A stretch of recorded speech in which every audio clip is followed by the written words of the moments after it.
Welcome to the session, Breakthroughs for Patients with Complex Needs. We've already had an interesting morning, and it's going to get even better now, because we've got some juicy topics and some real practical information for those of you in the audience who run health systems.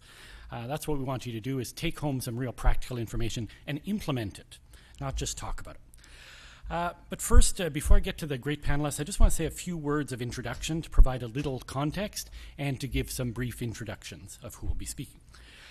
Now, when we talk about patients with complex needs, we're referring principally to frail seniors, and to a lesser extent to a smaller population of younger people with disabilities, physical, developmental, psychiatric disabilities.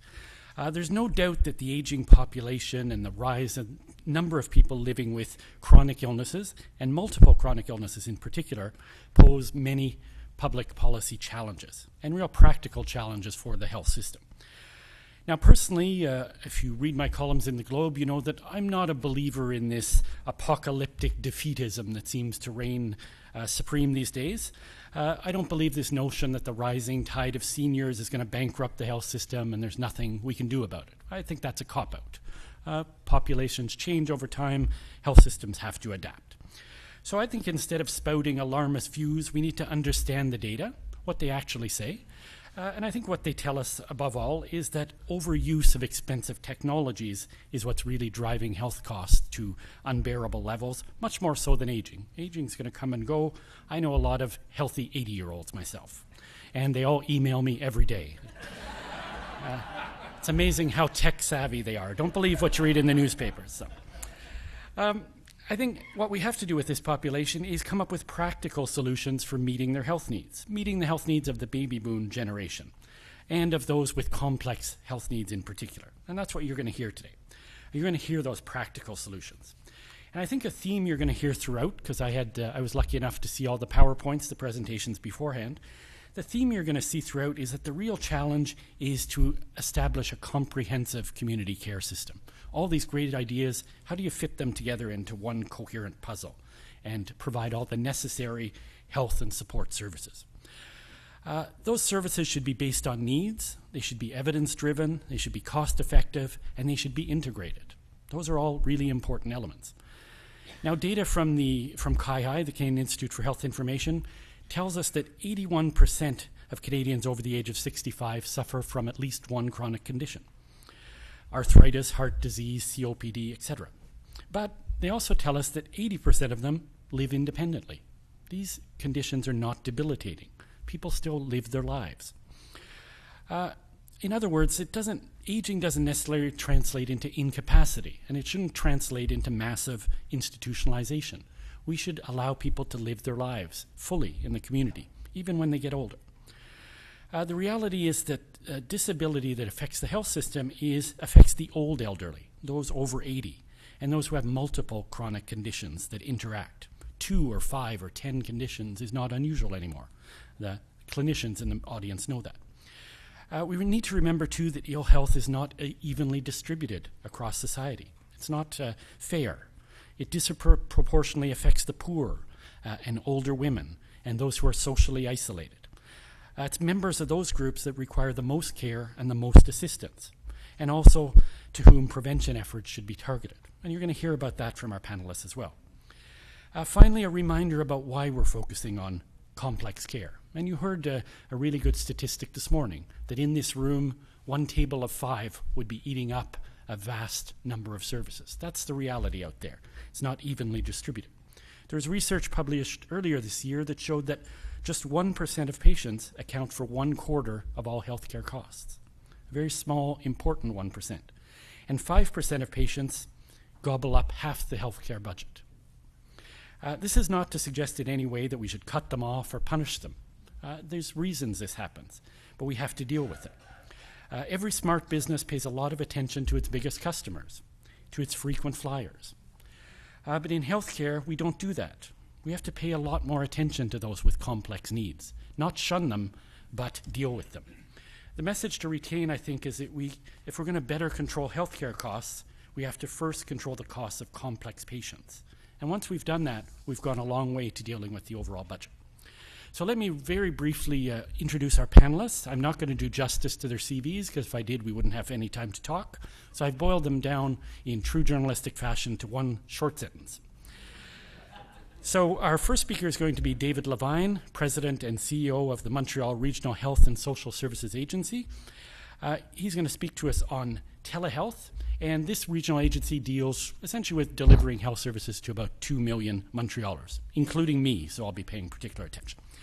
Our second speaker is Irfan Dhalla. He's a staff physician at St. Mike's Hospital and director of the Toronto Virtual Ward, and also a Twitter friend. He and I are both Twitter addicts, I know, because we exchange tweets all the time. He's going to speak to us about improving post-hospital care with a virtual ward.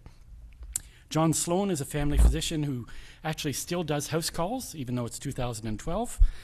He's with a group called HomeVIVE, a program of the Vancouver Coastal Health, and he's going to talk about mobile health. Finally, last but not least, Tammy O'Rourke is a nurse practitioner and a clinical lead in the nurse practitioner-led clinic in Belleville, Ontario, as well as a professor in the nursing program at Loyalist College and Brock University, and she's going to talk to us about NPs and NP-led clinics. So without further ado, David, we're going to give you 10 minutes and try and keep you to time. It's a real pleasure to be here today. I'm going to go very specific very quickly, but I'm going to give this to you within the context of a region. As said, we have a 2 million population we're responsible for, and this particular presentation was put together in one of our 12 networks at the Centre de Santé Pointe de l'Île. I'd like to recognize André Gagnère, who was a major instigator in this project with support from the agency, and I'll explain to you how we're going to try to drive this throughout the whole island. What was clearly recognized, I think I got to go, is that we, within this particular territory, population based, there's 200,000 people in this particular area. 16% of the population is over 65 years of age, and we're going to move towards 20% of the population. It is that population over 65%, 65 years of age, that 20%, that really is one of the cost drivers that was mentioned in the 1% and 5% that influences healthcare cost. There are 4 dominant chronic diseases. Chronic care management is one of the components of the Montreal vision that was accepted by all the CEOs on the island, and that we drive very strongly. This particular program for tele-home care, tele-soins à domicile, as we say, was within the context of chronic care management.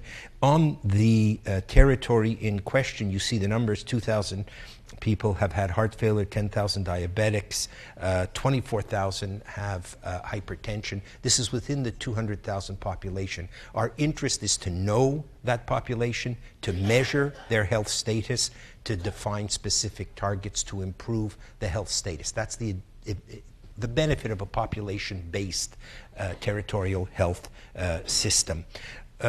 We had an increased demand, and what demand we were looking at here as patients from the hospital being discharged, whose episode in the hospital was related to their chronic illness. So it was focused on a very specific group of patients, and when those patients leave the hospital, home care in our home care network of our Centre de Santé is called into play. And so it becomes the Centre de Santé's responsibility to take care of that patient at home. Whether that hospital belongs to that network or that's one of our teaching hospitals, once that patient is discharged, it's the responsibility of the Centre de Santé. So what was the project? And this technology has been around for quite a while. The question was getting the funding to do it. The concept here is very simple. You place into the home the equipment required to measure vital signs of the patient. The patient is taught to take those vital signs themselves, and those vital signs are then input into his screen and transmitted to a nursing station, and that nursing station monitors the patient and then interacts with that patient when there is a divergence in the health status or in the protocol. Medication can be changed. The patient can then be visited, if necessary, by a home nurse. So what we were looking at in this particular area was the purchase of 120 home stations. Now, each of these home stations at the time was close to $5,000. You're looking at a $600,000, $700,000 investment. And it's that initial capital investment up front that's always difficult for our organizations to do. In this particular case, there was a small foundation in this particular Centre de Santé, and they were prepared to provide the funding for this innovative program. Once you have the equipment, you then need to purchase the license. The licenses are paid on a per-month basis, $70 a month per license. We're talking about $800 a year per station at 120 stations. Do the math yourself. That's what the operating cost. That's only the technology. You then have to have your nurses. You have to have the installation. You have to have the movement of this technology from one home to another home. And the idea here was, how do we improve performance, optimize resources? So in the innovation of this, what we did was the client, when they leave the hospital, enters a 3 to 4 month program. They go into the home. They are visited. The equipment's installed. Training is done to the patient. And then once the patient is trained on the equipment, and the training is very simple, and questionnaires were put to the patient's satisfaction and whether they felt comfortable or not comfortable with the level of training they received.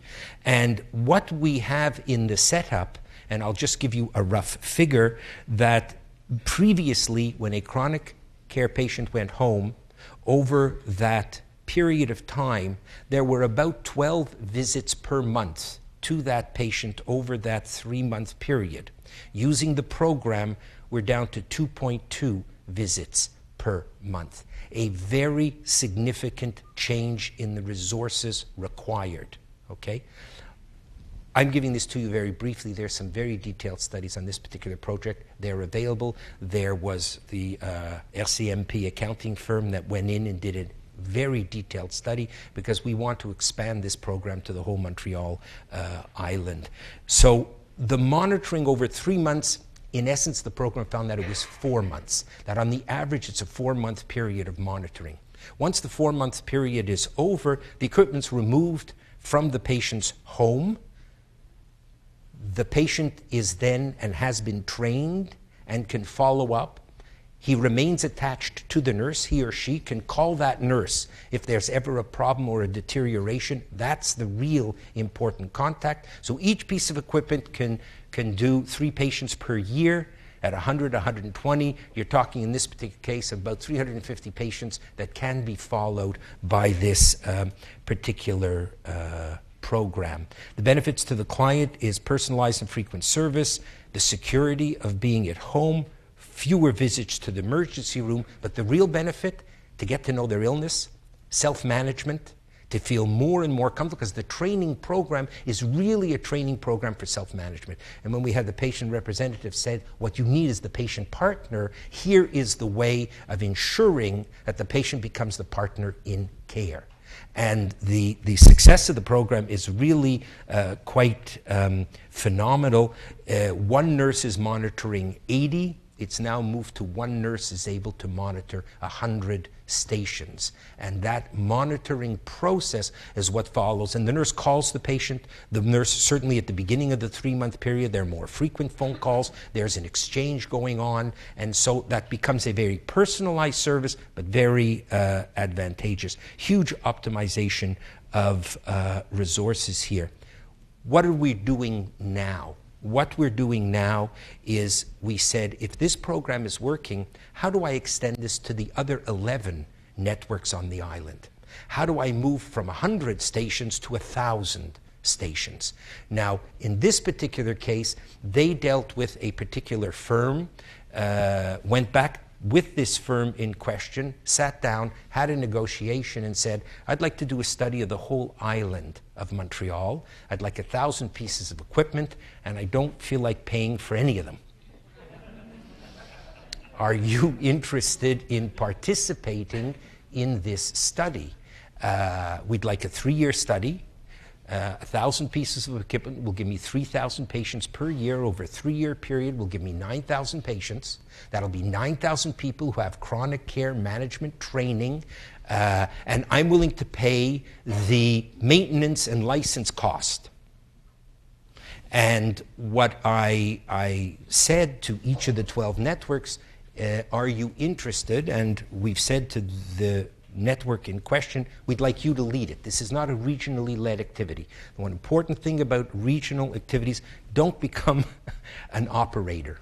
Make sure that the operations get done by your organizations. So the CEO in this particular network met with the 11 other CEOs to demonstrate the model, convince them of the interest, and we are going to move forward on this particular study for the island of Montreal, which will allow us in a very interesting way to introduce the program.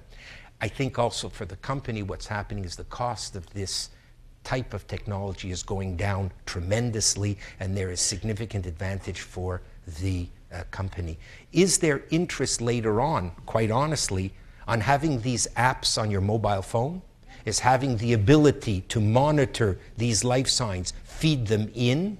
So because these companies tend to be mobile technology companies, there tends to be an interest for the downstream benefits, huge interest within the healthcare sector for us. So that's a very brief example of one particular program that gives great results, but the real benefit are to those patients who learn how to manage their own chronic illness.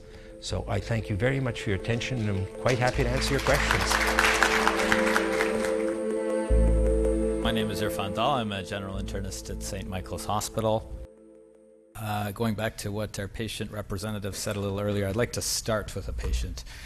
So imagine a patient, this is actually a real patient who came to the St. Michael's Hospital probably about a year ago.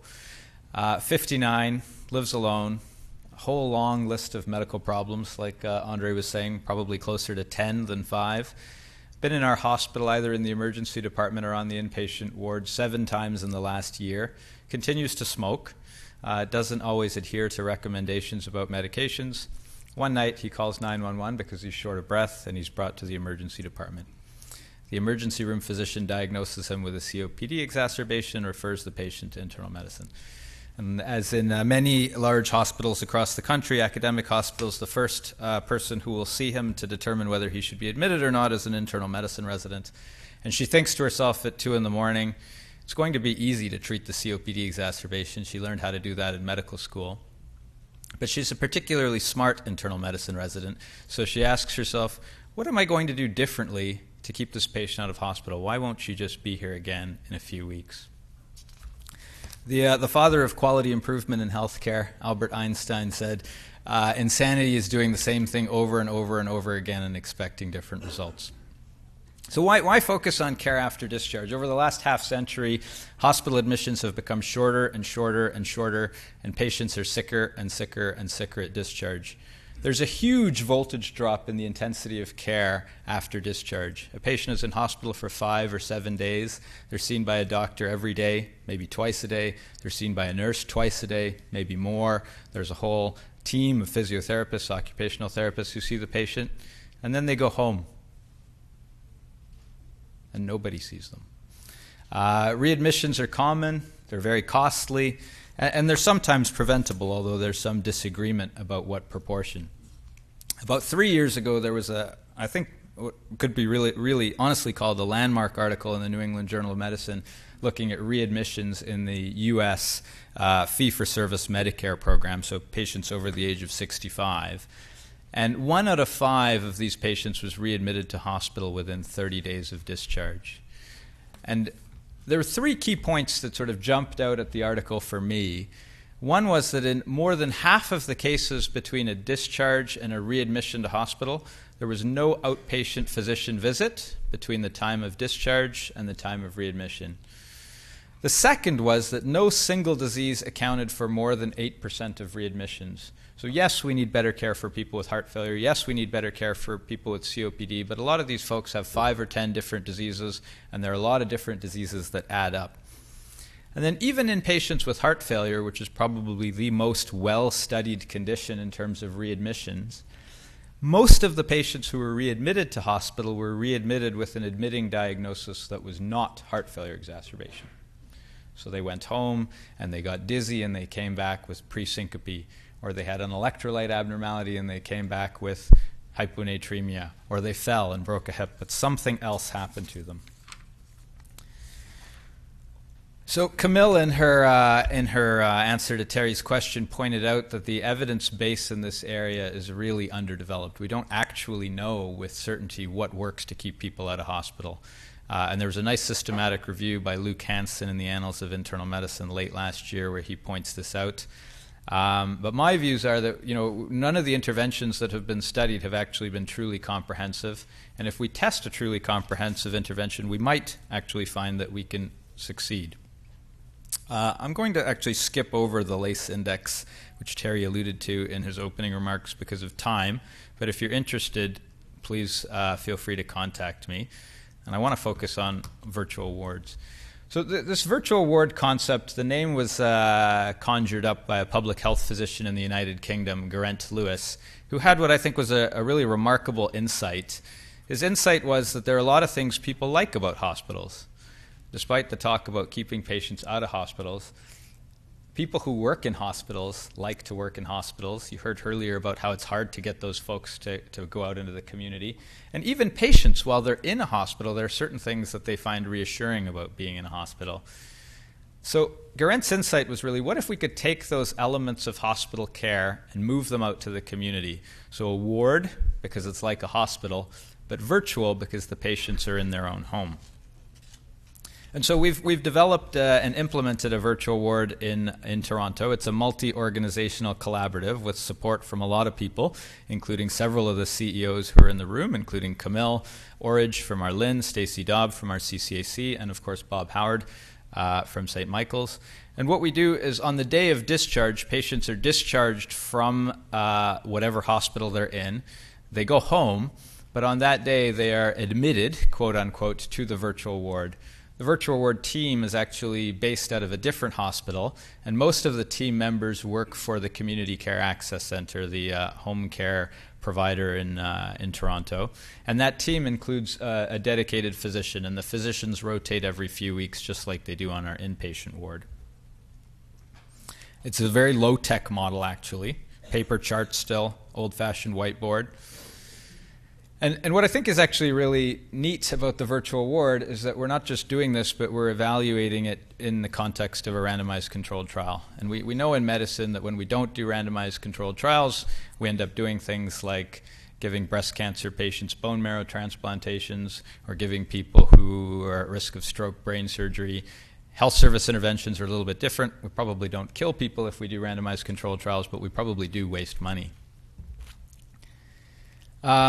We're actually now at about 1,000 patients into the trial. The patients, as you might expect, are close to 70, about half men, half women, a fair amount of substance use. And when you look at both groups together, the readmission rate is right where we would have expected it, about 1 in 5. So back to this patient, the patient who I introduced the session with. What did the virtual ward do for him? So actually, over many visits, the care coordinator who works for CCAC helped him become more engaged in his own care. His medications were reviewed and blister packed. He started to feel a little bit more confident. An occupational therapist assessed him, helped him with mobility. And over the following 6 months, he wasn't back in hospital. Now, this is just an anecdote, N of 1. Doesn't really mean anything. But the anecdotes start to accumulate. You know you could be doing things better than we do in routine care. So a few lessons at the midpoint or two-thirds mark now of the virtual ward trial. So one is that organizations can, in my view, partner to collaborate at the point of care. It's hard work, requires constant attention. Maybe it would be easier if there were structural integration, but even without structural integration, you can do it. Number 2 is that people who are in and out of hospital are very complicated. Many of you will have read this article by Atul Gawande in the New Yorker. My father has at least 3 chronic diseases, bronchiectasis, coronary artery disease, and hypertension. He's a prostate cancer survivor. Yet, in the last 10 years, I think he's been in the hospital once, right? Why? He has a wife who takes very good care of him. He's smart himself. He's on Twitter. He follows advice, and he doesn't drink a lot of alcohol. So people who bounce in and out of hospital are very complicated. New models of care can and should be rigorously evaluated. That's a picture of Dave Sackett, one of the fathers of evidence-based medicine, a local resource. He actually did a trial of nurse practitioner-led clinics, I think, probably 40 years ago. So, we talk about our knowledge to action gap. 40 years might be a new record. Lack of integration, we've talked about already a lot today, major problem. And then fifth, access to physicians for patients who are homebound is extraordinarily poor. I was talking with somebody in the break about how if I wanted to see a family physician today, I could probably send her an email and she'd fit me in tomorrow or the next day. But if somebody's struggling at home with mobility problems, they'll be lucky if they can get a family physician at all. And much of their primary care is provided by personal support workers or nurses. This particular patient is a patient of Mark Nowachinski's. And the fact that actually Mark is a great guy and a terrific doctor in Toronto, but the fact that there's one Mark Nowachinski and everybody knows who he is in a city of 2.5 million people is frankly unacceptable. A lot of people who've been involved in setting up the virtual ward, including many who are in the room. I don't have time to thank them all, but happy to take questions later. Thanks. I'm here to tell you about the HomeVIVE program, which is our home visits to Vancouver elders. Hard for me to know in a way why I was invited to come here. I'm not a professor of nursing. I'm not an MBA in health management. I'm a simple community GP, and I figure I've had a pretty good day if I can get through my activities of daily living in the morning without major assistance. Maybe that's why.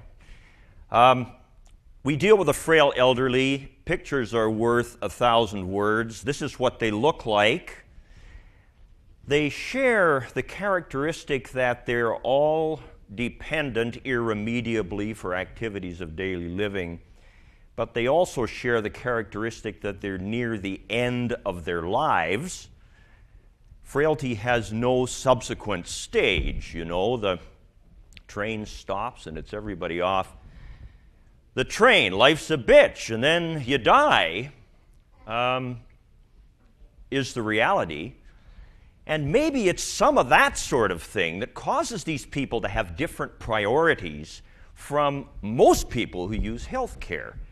The priorities of most people have led us to be good at what we do best in health care, which is prevent and rescue traditional catastrophes.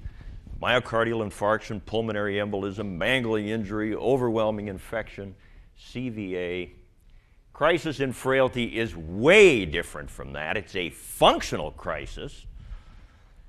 And it follows and it stands to reason that the frail elderly don't want that kind of prevention and rescue, the things we do best. What they want is function to be maintained, and they want to be comfortable. So crisis in frailty is a crisis of function. Dad can't get down for dinner, we can't cope. Mom can't get out of bed, we can't cope. But the system doesn't offer a whole lot of options to how to deal with that crisis, and of course the default is what we do, which is we push the 911 panic button. In frailty's crisis, which is never the kind of thing that the 911 panic button was intended to deal with. We see old people, getting called or calling the ambulance at night because the caregiver has burned out or something of that kind has occurred. And the result, of course, when you push the 911 panic button, I don't know about Montreal, I don't know about Toronto. Well, I'm sure they're the same as Vancouver. You don't get an ambulance, you get 2 fire trucks, and the next thing that happens is the road's blocked and somebody's got to direct the traffic, and then you need reinforcements, and then things really get out of hand. And the next thing that happens is inevitable. And everybody in this room knows that the acute care hospital and the frail elderly are what I call a marriage made in hell. I'm no good for you, you're no good for me. It's not politically correct to say some of that, but when we think about it, the reality is the frail elderly and the acute care hospital are a real bad mix. Things don't go well. Okay, here's our solution. We think, and it's a belief, there is some evidence to support it, but not a whole lot. We're working on that. If we avoid institutionalization in the elderly, when they choose that approach, it's better care and it's cheaper. Here's what it looks like. Care at home, it's primary care. I'm sorry, neurosurgeons don't see people at home. To me, it's got to be multidisciplinary. Doctor can't do it alone, nurse can't do it alone. If I could choose one characteristic of how to care for the frail elderly at home, this would be it. It's got to be 24/7. You got to be there on the phone at 11 o'clock at night, at 3 o'clock in the afternoon on Sunday, because that's when the 911 panic button gets pushed and the elderly go to the hospital. Flexible caregiving support is critical too. You've got to be able to put somebody in at night when the functional crisis occurs. So here's what we do. Good care for frailty at home as an alternative to going to the hospital and as an alternative to going into a nursing home. When we say patient-centered, what I mean is people get to choose. And there is, we think, 5% of fragile, frail, homebound elderly who want to go to the hospital every time they sneeze, and that's fine. They can go, but 95% choose the alternative, and that's what we like to offer. This is not the HomeVIVE office. This is the backyard of one of our patients. The program is divided into what we call VIVE Lite, which is just homebound, and then HomeVIVE Plus, which is the frailest of the frail.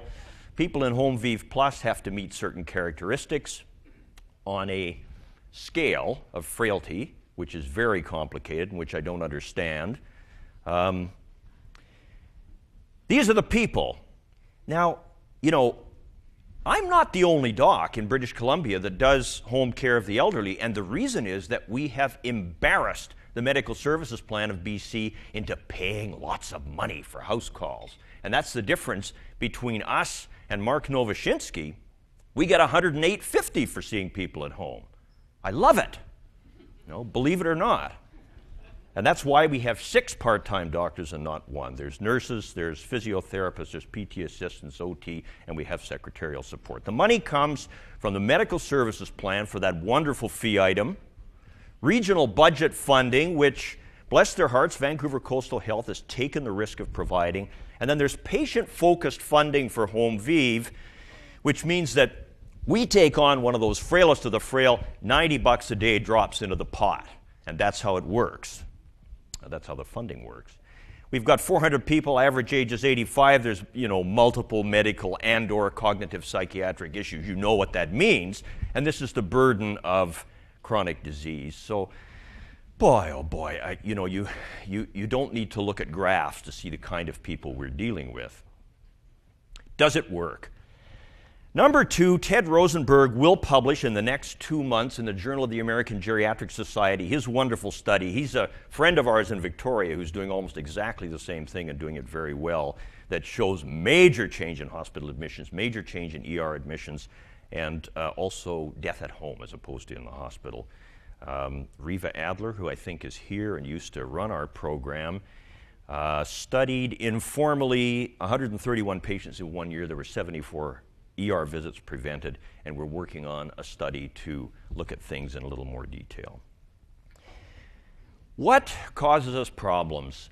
The idea that nobody but a doctor and a pharmacist can think about drugs, the idea that nobody but a physiotherapist can do rehabilitation, the idea that nobody but a nurse can do bowel management, etc. It's a zone defense. The hospital is a nightmare. Everybody here knows it. When people need to get in, we have a hell of a time getting them in. When people need to get out, we have a much worse time getting them out. It's absolutely dynamite. When I say lack of trust, I'm talking about the failure of the zeitgeist, both among professionals and among the population at large, to understand that frailty needs to be at home and that we can do a great job of looking after them at home. We really can. The hospital doesn't need to be the venue of default. We need to change that mindset, and it's a huge change and a huge job to change it. The wonderful things that help us are the regional per-patient funding, our house call fee item. We're demonstrating system savings, and we think we are building trust. So things are working. There is a solution. It's starting to happen across the country, and I think that's a positive thing. You may have thought that I was talking about a healthcare program in Vancouver. Actually, this is a commercial for Dr. Sloan's book. Check it out at the website. Thank you very much.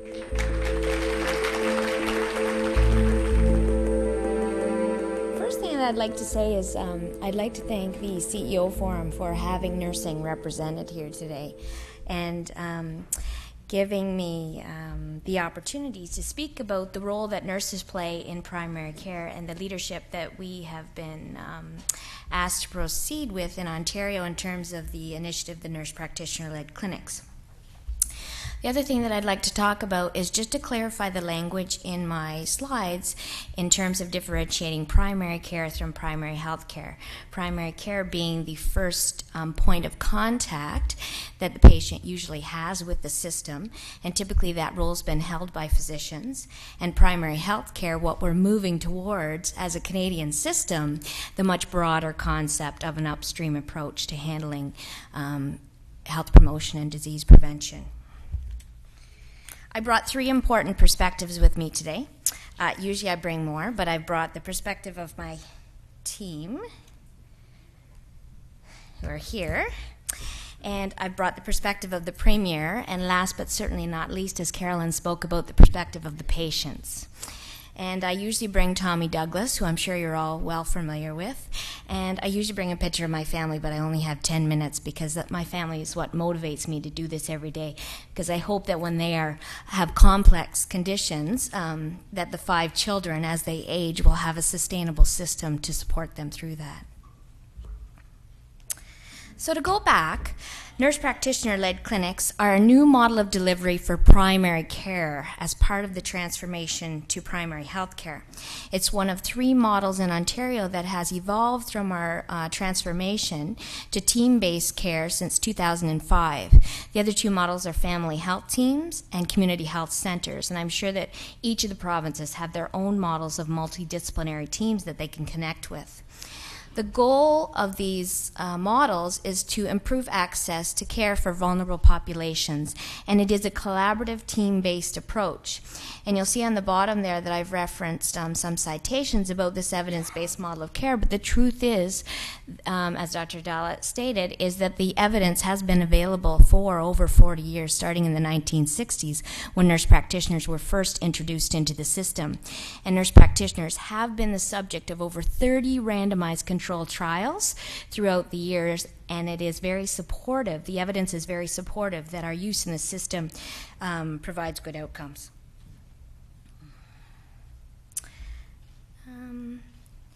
So what is the difference? What's the difference about a nurse practitioner-led clinic and a family health team and a CHC? Well, nurse practitioners in nurse practitioner-led clinics are providing the leadership. And we spoke earlier about physicians providing leadership. I'd like to speak to the benefits of primary care providers providing such leadership, and I hope that I'm doing a pretty good job of this at my organization. Nurse practitioners are the main providers of primary health care. We do have 3 collaborating physicians. One physician is never on site. In fact, he's cruising somewhere right now, I don't know where, with his BlackBerry in hand, and he collaborates with us from the cruise ship. The other physician comes in once a week on Thursdays from 10 to 12 to support our patients. And the other physician is a medical consultant in pediatrics, and we refer patients directly to his site, which is just around the corner if we have an issue. The governance model is very different as well. We have 51% representation by nurse practitioners on our board of directors. So what that means is that nurse practitioners are providing the majority of primary care, but nurse practitioners are also making decisions about the types of primary care that will be provided within the clinic. And the third asset is a nurse practitioner clinical lead, which is myself, and I provide leadership to the team and make decisions about how we will proceed in terms of our strategic direction and mission and vision.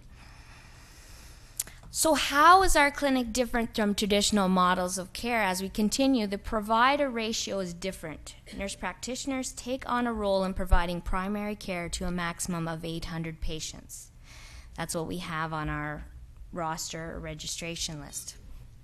In our clinic, we are set up or structured to provide primary care to 3,200 patients, but we've developed and evolved into a role as such that we have identified a most responsible provider within our team. And that most responsible provider takes responsibility for all of the screening, prevention, and they are the ones that the patient forms a therapeutic relationship with. However, if a patient calls and they need same-day access, we have 3 other providers in terms of NPs. We have 2 registered nurses, a pharmacist, a social worker, and a dietitian who the patient may be able to see if they do not want to wait to see their most responsible provider.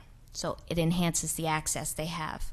We also have rapid access appointments, so the patients can call in that morning of and see the patient the same day, see the provider the same day. We have evening and weekend appointments, and I'm very proud of this in terms of the model.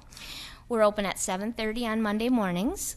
We're open until 7 o'clock that night. We're open until 7 o'clock on Tuesday, Wednesdays, Thursdays, traditional primary care hours on Fridays, and we're open from 8:30 to 4:30 on Saturdays. So we've increased our access through that model of care. We have salaried professionals who, this salary model decreases the pressures associated with the fee-for-service model. And I have actually brought a patient comment. He wrote a letter. And he said, "My second impression was how well they attended to their patients. In all cases, each member of the clinic spent whatever time necessary to make sure the patient understood the issue. For example, I have been a diabetic for 25 years and never had it under control. I have learned more about diabetes and controlling it in the past 3 months than I had known in the past." We have interactive interdisciplinary referrals. We do a lot of water bottle chat like right in our hub, but we also have referrals from the dietitian to the nurse practitioners to the dietitian, and we're all under one roof. One of the things that's not on the slides that is also available at our clinic is on-site laboratory testing. So we have patients in for fasting labs in the morning. They don't have to wait in that long line of 2 to 3 hours at the lab. And if a provider wants a lab, they can have it drawn right that day. If I need a TSH, then I just draw the TSH. If I need an INR, as you see with the INR Chronic Disease Management Program, we have a co-eg check. We do the INR right there, have the results right then, and we adjust the Coumadin. There's no further track down. And we instruct the patient on that adjustment and when they're to come back for service. So there's my premier comment. Love him or dislike him. But this was an innovation that was supported by the Liberal government. And McGinty came to visit the clinic the Friday before we opened, and he lauded it as the first of its kind in North America. And we say the first of its kind because it does have those 3 clinical features where nurse practitioners are the main provider of primary care.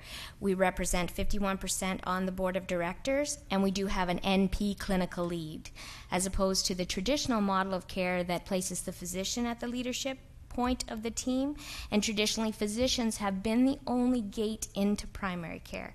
So it is a major change in the way that we access primary care in Ontario and the delivery and the leadership in that model.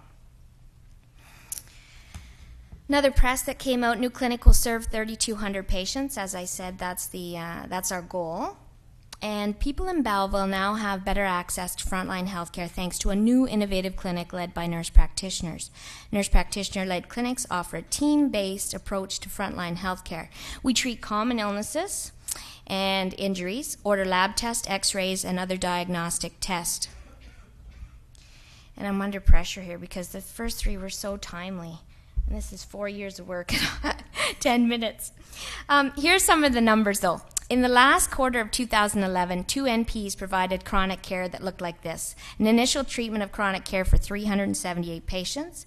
We did 433 encounters or visits with 68 patients to adjust their care, and we monitored 471 patients with chronic disease. In alternative hours, 276 visits were completed for this population. And I want to speak to the social cost of a daughter or son having to bring their frail elderly parent in to receive primary care. They have to take time off work. They have to adjust their schedule. So in this case, and I actually have a client that travels from Napanee, which is about 20 minutes. Her son brings her in after hours to see the primary care provider. So it can divert some of those crises, as was mentioned in Dr. Sloan's. Here's a picture of an 84-year-old female that we see at our clinic. The family physician retired. The EGFR on the first blood testing was 20 when she was first screened at the clinic. She has a medical history of uncontrolled hypertension, chronic pain, arthritis, lumbar stenosis, COPD, osteopenia, angina, hypercholesteremia, irritable bowel, and GERD. So you can see the RN did the intake, the NP did the physical, and the pharmacist saw her immediately for polypharmacy. We referred her to nephrology. There was an immediate reduction and deletion of the medications that were nephrotoxic. Her BP was further adjusted because the medication she was on was giving her diarrhea, and now her BP is controlled. I'm more than happy with the services and care I have received so far. I feel much better. I'm sleeping better at night. Before my blood pressure medications were changed, I had very vivid dreams that left me feeling fatigued the following day. I have confidence in my nurse practitioner and the clinic pharmacist. I'm amazed and impressed at how quickly the NP was able to arrange an appointment with me to see a nephrologist. That's the outcomes that we're getting in terms of our patient stories. Very proud of the patient-centered care that we're giving, and I've included in the slides some system leverages and blockages for you to consider if you move forward with this model. Thank you.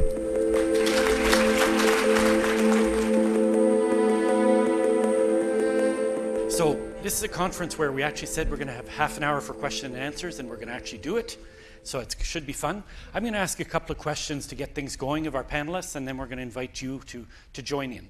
So I actually want to start with Irfan. I'm a journalist, so I take pretty simplistic messages from complex presentations like yours. And what I retain from yours is this, that, you know, it's pretty stupid to discharge patients into nothing, right? Especially if they have a bunch of complex problems. So I guess my question is, isn't that just common sense? Why do we need a fancy program, virtual ward study? Shouldn't we have been doing this 50 years ago? I think that's a very valid question. I don't really know why we don't. I think part of it has to do with the fragmentation. So there are all sorts of cultural, financial, logistical reasons why people like me, who primarily take care of hospital patients, don't see patients after discharge, don't call family doctors, don't speak to home care providers, don't call the community pharmacist. And similarly, on the other side, there are cultural, logistical, financial reasons why each of those actors doesn't contact me. And so if we had this, accountable care organization or integrated delivery system, maybe we wouldn't need an overlay of something like a virtual ward. Or maybe we would, but only for a very carefully selected group of patients. And David, you're chomping at the bit. You want to get in there? Hospital-based system, hospital-funded system. There was no incentive 10, 15, 20, 30 years ago to go into the home. Patients out, that's it. We pay the medication at the hospital. We pay nothing outside. Home care wasn't paid for. Home care is new. We pay home care now, but in the beginning, that wasn't part of it. While I ran a hospital at the beginning of the 80s, we developed the Hospital in the Home program out of New Brunswick for people in rural areas. We did it in a major urban area, Hospital in the Home. We literally took patients who were on antibiotic therapy for 21 days and had them do the therapy in the home with the appropriate visits in the home of the nurses paid for out of the hospital. Home care came along. Home care said, we're going to take that over because that's our business. We're now home care. Shouldn't be the hospital. That was fine. I had no objection. Hospital left it to the home care. The advantage of the program was that we had the docs. The home care didn't have the docs. Because the home care didn't have the docs, the program never reached its potential under the home care jurisdiction. And I think what's done out in Vancouver, the key is the physicians are there in the home, and they've committed themselves to do that, and you need that kind of commitment. But what you're saying is essentially there's too many silos, there's a lack of integration, and that continues to this day. The silos exist, and the fact that the physician or the nurse practitioner, which is the link we need to become more integrated themselves into the various components. So you need what we call a responding psychiatrist, the responding internist, the responding who are able to give that link, that corridor to the other kind of care. And so it's not just integration of structure, but it's the integration of those professionals. And David, I want to continue along this line, because you've served many roles in hospitals, in government, in politics. We hear all these wonderful programs. I spend my life at conferences hearing about wonderful programs. Why don't they get ramped up? What's the barrier to saying, hey, Irfan has a great program, let's do it in every province? What's the number one barrier? Again, it's leadership and engagement. It's not give me more money to do something new. It's let me use the funds I have to embrace that new activity. It's how do you introduce change and the resistance to change. It's the exact same thing every time. It's the answer to your question. And John, can you talk about that resistance to change a bit? You talked about the 911 ER model being the default. Can you change that? With 142 patients a year, are you just a drop in the bucket? Right. It is a drop in the bucket. Now, that has to grow, and I think the major change is a mindset change, as I was talking about, and when and as that changes, then the problems will begin to dissolve. But as Irfan was saying, this getting in and out of the hospital, this dropping a fragile thing from a great height and wondering why it breaks has a lot to do with communication. My mother-in-law is in the hospital in Vancouver with a couple of stable fractures. It's a pain control situation. Could have been done at home. She's in delirium, of course. A wonderful physiotherapist got her on her feet on day 2. I said to the physiotherapist, we have a program with a physiotherapist. We can get her out of here in a couple of days. Will you talk to the physiotherapist at home? And the physio said to me, oh no, I can't do that. It has to go through the transitional team, okay? And I'm sorry, I hope there's nobody here that's involved in a transitional team in Vancouver, but boy, that's where it gets lost. Because the physiotherapist doesn't hear from the physiotherapist. And it works the other way around as well. The people in the community you don't talk to. So communication is a big part of it. I am hopeful in spite of that. So you've got a bunch of CEOs here from hospitals. I want you to give them a 1-minute pitch on why they should all have a doctor or 10 like you on staff instead of all inside the bricks and mortars building. Yeah. Very interesting, and I resisted. I was one of the dinosaurs in Vancouver who resisted the hospitalist way of doing business, and now I think it's fantastic because I couldn't do what those people do. I think they could probably do what I do. They choose not to, but the key is communication. I don't think the community docs need to be on hospital staff. I think, number one, we need to keep the damn people out of the hospital in the first place. Those useless frequent flyer transmissions to emerge and admissions to hospital, we can stop a big percentage of those. But number two, we just need to talk to one another. And Irfan, I'd like you to do the same thing. Can you give the 1-minute pitch? Why shouldn't every hospital have a virtual ward? Well, for one, it's expensive. So actually, I still think that it's a model that should be evaluated. If you ask, well, why is it expensive? Then you get into, how do we remunerate different healthcare providers? Physicians are paid a lot. We have to offer competitive wages. There are vested interests. So, the notion that we shouldn't be discharging patients into nothing is a clear one. And I think that hospitals should certainly consider quality improvement activities to improve their processes around the time of discharge, get rid of barriers where people in the hospital can't talk to people in the community. I mean, those things are just silly. But then interventions that are expensive, like the virtual ward, other interventions that are expensive, should really be formally evaluated so we know whether we're getting good value for money. David, you want to jump in? The concept of discharging to nothing shouldn't even exist in our system.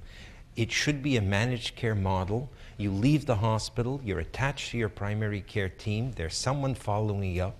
The protocol or degree of your need defines the type of intervention that follows, and it's seamless, and it should just be there. So it truly is a managed care model, primary care based, and there should be nobody ever discharged from a hospital that doesn't come up on the medical record in the physician's office that my patient who's registered with me is now being discharged from the hospital. That doesn't happen. And that should happen. It should happen for the elderly, it should happen for the frail elderly, it should happen for all in the, and not only from the hospital, it should happen from intellectual deficiency, it should happen from youth centers, it should happen from our rehab services, it should happen from our detox centers. I mean, it should happen from each of the environments. It's not just a hospital-based system. But is it ever going to happen if we have fee-for-service and block funding? Doesn't the money have to follow the patient if that's going to ever happen? I think either it's there or the system is integrated. I mean, we have a network. You'll give the network $250 million. That $250 million is a block funding for that managed care model of all the components. The issue becomes the component of physician remuneration, but basically keep it. Don't keep working on that as the problem. Find the funds to do that managed care. Once you start doing it, it becomes very efficient in and of itself. It's proven itself. It's demonstrated. Now, Tammy, I haven't forgotten you. Don't worry. Now, a couple of things about nurse practitioners I want to ask you. I hear things, I don't want this to sound rude, but patients put it in sort of this way, like, geez, I'm only seeing a nurse. I'm kind of getting ripped off. There's that undercurrent. How do you deal with that feeling? That's until they come and they have exposure to a nurse practitioner. Because once they have exposure to a nurse practitioner, they do not want to go back to the traditional model of a physician-based care. Actually, this happened to us through Ontario Healthcare Connect, which is the connector for patients. There was a glitch in their system where letters were still going out to patients who were connected with the clinic. And the letter said, we're still working very hard to find you a primary care provider. We're going to attach you to a physician. Well, several of our patients called up and said, don't you dare take my nurse practitioner away from me. I'm attached to a nurse practitioner, and I very much have an appreciation for this model. So our patients, word of mouth is a very powerful tool in our area that we're finding. Now, I also hear whenever I write about nurse practitioners, I get some letters from doctors, not to name names, but from physicians who are not too happy. They say, listen, they're not cheaper. They get paid a lot, they get pensions, we pay for their clinics, etc. We get our fee for service. 98% of our money goes to overhead or something like that, roughly. I hear we don't get a pension. We work at least 23 and a half hours a day, every day, etc. I hear all these things. Are those complaints legitimate? That you guys have it easy? You're well paid in comparison? Well, I would caution in one thing is that I would not want nurse practitioners to be seen as the cheaper alternative, because there's great value in our service. We do work on a salary-based model that is less than a physician. However, the education and experience that I have and that many nurse practitioners have may be equally comparable to a physician in terms of a master's degree and the years of practice that we put in before we can become a nurse practitioner. So I think we have great value to offer. The evidence on cost effectiveness is not there yet. So I don't think that the evidence would suggest that we are not cost-effective models of care. The issue comes in identifying the outcomes that we're going to measure. Because if you think about the diabetic that I mentioned, who in 3 months learned more about their diabetes than 25 years of care that they'd had previous to that for their diabetes, what did that 3 months affect now? Did that affect long-term dialysis care? Did that affect an amputation? Did that affect potential blindness? So it's being able to capture that proactive primary health care approach that nurse practitioners engage in and attributing a cost to that. John? Yeah, I agree, strangely enough. But I see the model, the primary care model, slightly differently because I guess I deal with a bit different population. And for me, it's a team. But this issue of leadership, traditionally the doctor is the leader. I like to work in a team where there is what we call a nurse case manager. And the nurse case manager actually manages the case. And when there is a rehab issue, the nurse case manager sends the rehab people who have their skill set to go and do that thing. And when there's a medical issue, I'm quite happy when the nurse case manager phones me up and says, breathlessness, go, fix. And then my skills cut in and I can go and do my thing and walk out the door. So I'm delighted with that kind of thing. I think it needs to be collaborative. I think it needs to be cooperative. And as I was saying when I was up talking, I really think we need a bit more of a zone defense where the skill sets are blurred a little bit and we all do what we can. And Irfan, I want to ask the same thing about the virtual ward. Is the principal selling point for you, is it cost effectiveness or is it something else? Well, personally, my sort of motivation to get involved was that I take care of these patients on the inpatient side and we discharge them into this void, and I would like their health to be better. I recognize that in the current fiscal environment, you can't just say that and ask for money. So, you have to put forward a business case. And I think if we do it well and we can reduce readmissions substantially, then we will be cost effective. But obviously, you have to reduce a lot of readmissions to do that. I agree very much with what John and Tammy were saying about team-based care, and there's this notion of being interdisciplinary rather than being multidisciplinary. It gets a little bit jargon specific, but the notion is that the team should function as a team and not with each person doing a well-defined sort of thing. And if you have a team like that, sometimes the leaders arise organically, and in some teams the leader will be the pharmacist. Like actually in our virtual ward team, we have a terrific pharmacist, and I think he might, if somebody said, well, who's the leader of this team, we don't really say that, but it might be the pharmacist. And David, are these programs, are they a threat to hospitals? Do they see them that way? Because theoretically this should result in fewer bricks and mortars needed, right? If you're doing this in the community, is it a threat? I think hospitals have moved well beyond thinking of that as a threat. They're looking for other solutions. They want to treat their patients with the quality of care that they have. They're doing a lot of other stuff. They're doing a lot of primary care in their outpatient clinics. I think they see that they can be done elsewhere. They're taking care of a lot of elderly patients a lot longer than they should be. They see that it could be done elsewhere. They're doing rehab. I don't think it's a threat at all to the hospital. The physicians need to know that those services are out there at a quality level that they're comfortable with, so that they're comfortable with them for their patients. So I don't think that's the issue at all. As we're setting up the primary care environments, we had just opened one in Montreal that had been running for a year, but was officially opened. 15 full-time physicians, 15 staff. It's the primary care team. The physicians saying, we've increased significantly the number of patients we can see, but the time I spend with each patient has been reduced dramatically. The time that the patient spends with the clinic involved in healthcare is much more significant. The nutritionist is dealing with their diabetic problem. So there's a whole other patients are very happy. You ask the question, is the patient content to see the nurse as opposed to the physician? Much happier. Not that they don't like seeing the physician, but the physician doesn't see them for very long. The nurse listens to them a little more. There's a dynamic and it becomes part of their life. And that's quality care. Good. Now, I could ask questions all day, but I want to give you guys a chance. So if you have a question, lift your hand, raise your, I guess that's French, lift. Alors, levez votre main. Si vous avez une question, et pesez votre micro, oui, à droite.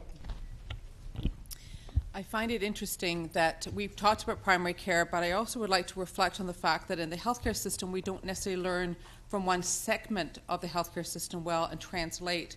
I think about the mental health system where for over 10, 15 years, they have looked at their highest need people and supported them through a really interdisciplinary team. where there aren't silo boundaries in what each can do for a rostered population of the most complex people living with mental illness in our community, and you've got an OT and a social worker and a physician and a nurse and whatever that team makes up, but they work very seamlessly in caring for the needs of those particular patients. Unfortunately, physical medicine doesn't learn well from outside of physical medicine, but there are models where they have actually looked at that top 1% in that population, but we don't translate that well across even specialty boundaries in the healthcare system to learn what has been effective in that world to the primary care world, because it is very akin to the same world, but we just haven't, we don't go to that sector and learn from them.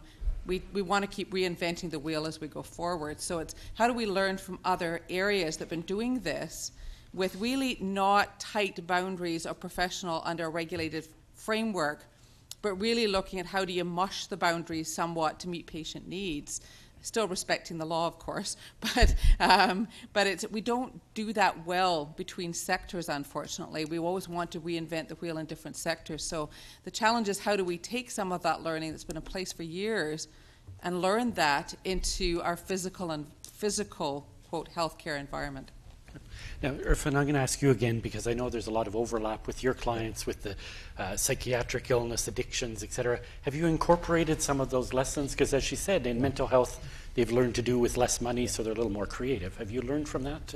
Well, you know, I'm embarrassed to say, actually, that I knew about ACT teams, for example, but the idea of doing that with medical patients never really occurred to me until I heard somebody talking about the concept with medical patients, but really a virtual ward is to medical patients what an ACT team is to psychiatric patients. And in fact, most of the patients we care for, as Andre is alluding to, have a mixture of medical problems and either psychiatric problems or substance use problems or lack of social support type problems.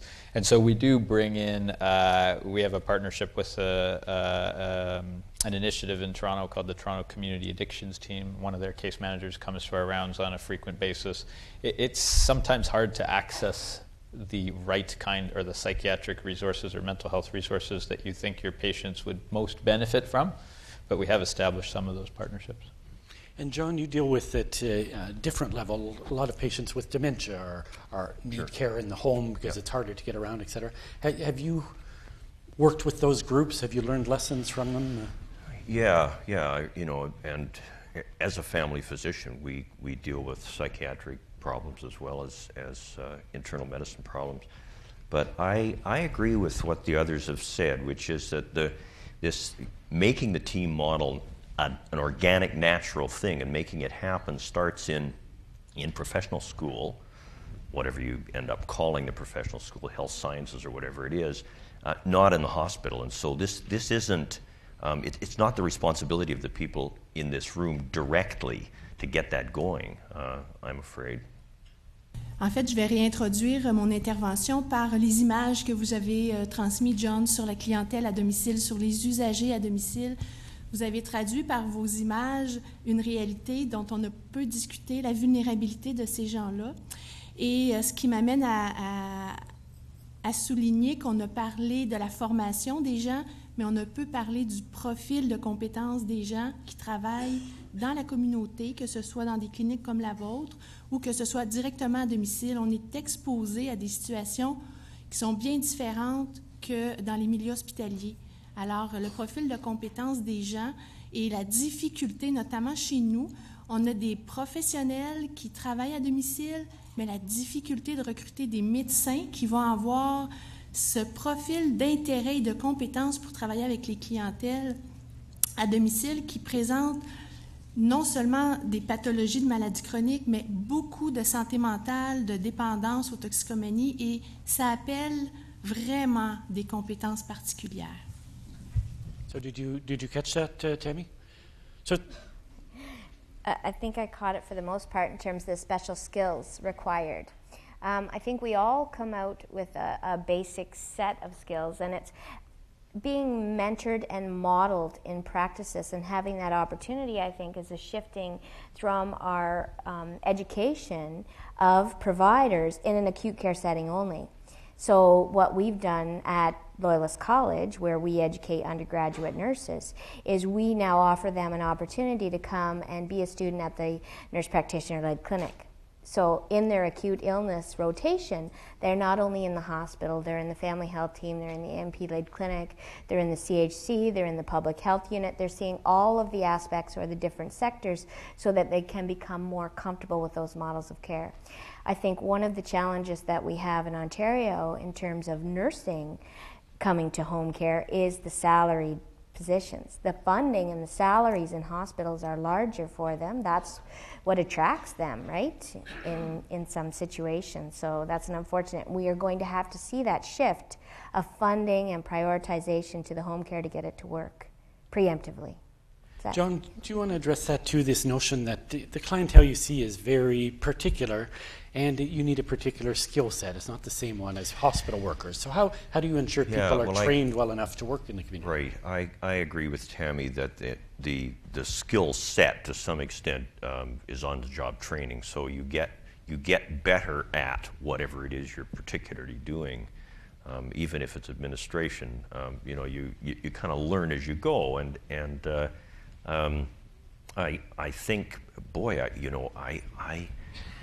I couldn't deal with a sick baby now or somebody with a sports injury. It's just absolutely out of my territory, and there are an awful lot of GPs and nurses who aren't comfortable with the elderly. So I think that where the specific skills training is concerned, you have to be a generalist coming out of your primary care training, and then you learn a bunch of other stuff. So I guess that's my comment. Please give a round of applause to our great panelists. Thank you.